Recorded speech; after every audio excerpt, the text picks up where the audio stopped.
আরও একটা নতুন দিন, আরও একটা নতুন শুরু। হাই এভরিওয়ান, আমি Mantu. Welcome to my another blog. আশা করি তোমার সবাই খুব ভালো আছো। প্রতিদিনের মতন আরও একটা ফ্রেশ নিউ ব্লগ নিয়ে চলে এসেছি তোমাদের সামনে। সকালে এসে প্রতিদিন যে সমস্ত কাজগুলো করি তার মধ্যে একটা কাজ হচ্ছে ফুচকার ঢপে ফুচকাগুলোকে ভরে দেওয়া, কারণ রাতের বেলায় ফুচকা শেষ হয়ে গেছিলো।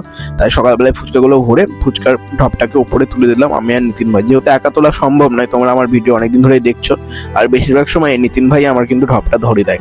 আর তারপর গ্যাস শেষ হয়ে গিয়েছিল, তাই রঞ্জিতদা চলে আসে গ্যাসটাকে দিতে। আর দেখো গ্যাস দিতে এসে কিরকম ক্যালি করছে।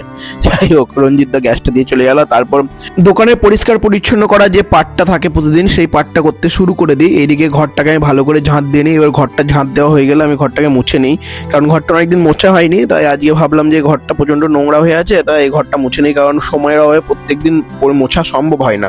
যাই হোক, তারপর এদিকে আমি পেঁয়াজগুলো কাটতে শুরু করে দিই মোমো করার জন্য। এদিকে পেঁয়াজগুলো কাটাও মোটামুটি কমপ্লিট হয়ে গেল। আর আজকে পেঁয়াজ কাটতে গিয়ে আমার আঙুল গেছিল কেটে। এই আঙুলের যা অবস্থা হয়ে গেল কাটতে কাটতে, কি যে করবো বুঝতে পারছি না। তারপরে এদিকে তেঁতুল জলটা তৈরি করে নিই। কিছু কাস্টমার এসে দাঁড়িয়েছিল, আর আজকেও যেহেতু কাস্টমার দাঁড়িয়েছিল তাই তাড়াতাড়ি করে তেঁতুল জলটা তৈরি করে নিলাম। আর তারপরে এদিকে সুপের জলটা গরম হয়ে গেছিল, মাংসটাও সেদ্ধ হয়ে গেছিল, যে কারণে মাংসগুলো এবার ছোটো ছোটো করে ছিটতে শুরু করে দিই। আর কি পরিমাণ মাংস আমরা সুপে দিই তোমরা দেখতেই পাচ্ছ। আর তারপর আলু শেষ হয়ে গেছিলো, যেন আলু সেদ্ধ করার জন্য আলুটাকে প্রেসার কুকারে ভরতে শুরু করে দিই। আর তারপর আলুটাকে চাপিয়ে দিই। আর তারপর এদিকে মোমোর মাংসটা আমরা করতে শুরু করে দিই। দেখছো মোমোর মাংসটা কি সুন্দর হচ্ছে আমাদের। যাই হোক, মোমোর মাংসটা করা কমপ্লিট হয়ে গেলে এদিকে মোমোগুলো আমরা এক এক করে করতে শুরু করে দিই। এই যে কতগুলো মোমো এখানে করা কমপ্লিট হয়ে গেছে, আর ওইদিকে আরো মোমো হচ্ছিল। যাই হোক, তারপর স্যুপটাও এদিকে তৈরি হয়ে যায়। এই যে স্যুপে একটা ডিম দিয়ে দিলাম, ডিম দিলে স্যুপটা সম্পূর্ণ রেডি। আর তোমরা জানিও কে কে আজকে আমার দোকানে স্যুপ খেয়েছিলে। তারপরে এদিকে স্যালাডগুলো কাটতে শুরু করে দিই। স্যালাডগুলো কাটা ছিল না, এদিকে শসাটা কাটছি। শসাটা কাটা হয়ে গেলে গাজরটাও কেটে দেবো। আর পেঁয়াজটা তো আমরা সঙ্গে সঙ্গে কেটে দিই, কারণ গ্যাস করে বলে।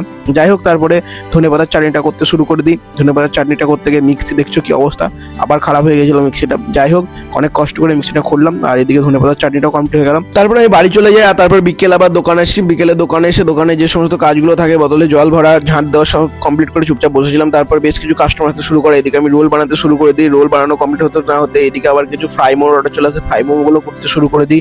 ফ্রাই মোমোগুলো কমপ্লিট করতে করতে কিছু দই ফুচকা পার্সেল অর্ডার চলে আসে, সেইগুলো রেডি করতে শুরু করে দিই। তারপর এদিকে কিছু বার্গার অর্ডার চলে আসে, বার্গারগুলো বানাতে শুরু করে দিই।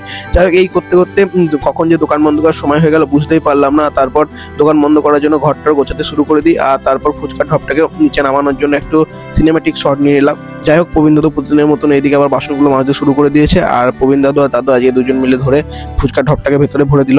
যাই হোক, আজকের ভিডিওটা এখানে রাখছি।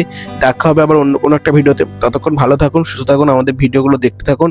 আর কমেন্টে জানাবেন কিরকম লাগছে আমাদের ভিডিওগুলো। Tata guys, thank you for watching.